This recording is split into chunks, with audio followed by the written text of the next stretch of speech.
హరి ఓం. శ్రీ ప్రహ్లాదవరద లక్ష్మీనారసింహస్వామి గోవింద గోవింద. వజ్రకాయ విద్మహే తీష్ణదగుష్ఠాయ ధీమహి తన్నో నారసింహ ప్రచోదయాత్.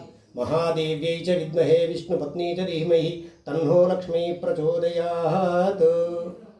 సర్వభక్తజనులందరికీ కూడా శ్రీ వెల్లుల్ల దసరాగుట్ట ప్రహ్లాదవరద లక్ష్మీనరసింహస్వామి వారి జయంతి మహోత్సవాలు వల్ల ఉదయం అద్భుతంగా భగవంతుని యొక్క కృపచేత జరగడం జరిగింది.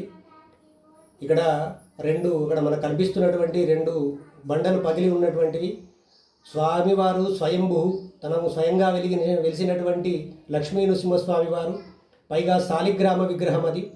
సో నరసింహస్వామి వారు దశావతారాలతో కూడుకొని కింద స్వామివారి పాదాల దగ్గర ప్రహ్లాదుడు ఉంటాడు. ఎక్కడ కూడా ప్రహ్లాదుడు ఉన్నటువంటి క్షేత్రం నేను ఇంతవరకు అయితే చూసి ఉండలేదు. ప్రహ్లాద సహితంగా ఉన్నటువంటి శ్రీ లక్ష్మీ నరసింహస్వామి వారు మన వెల్లుల్ల మెట్పల్లి మండలం జగిత్యాల జిల్లాలో వెలిసినటువంటి స్వామివారు.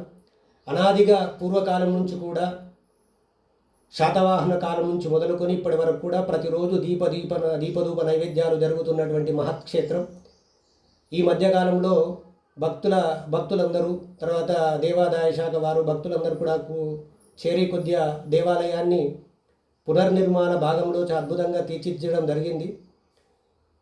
ఈ నరసింహస్వామి వారు దశావతారాలతో కూడుకున్నారు. ప్రతి చుట్టూతా స్వామివారికి దశావతారాలు ఉంటున్నాయి.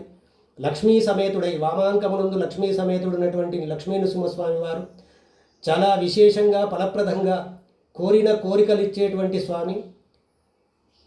భక్తులకు కొంగు బంగారంగా ఉండేటువంటి లక్ష్మీ నరసింహస్వామి, పైగా గొడుగు నామాల స్వామి అంటారు స్వామివారికి. ఎవరైనా మొక్కుకున్నట్లయితే స్వామిగా రజతంతో చేసినటువంటి వెండితో చేయబడినటువంటి గొడుగు నామాలను కనుక భగవంతునికి సమర్పించినట్లయితే వారి యొక్క కోరికలు తీరుతాయని చెప్పి పూర్వం నుంచి కూడా ఉన్నటువంటిది. అంతేకాకుండా ఎవరైతే తమ యొక్క ఈప్సితములు కష్టదుఖాలన్నీ కూడా పోవాలని చెప్పి సంకల్పం చేసుకొని ఇక్కడ కొబ్బరికాయ తీసుకొని ముడుపు కడతారు. ఆ ముడుపు కట్టి దేవాలయం వెనుక ప్రాంగణంలో ఉండేటువంటి వృక్షానికి బంధనం చేస్తారు. ఆ విధంగా వారి యొక్క ఈప్సితములు తీర్చేటువంటి ప్రహ్లాదవర్ధుడు లక్ష్మీ నరసింహస్వామి.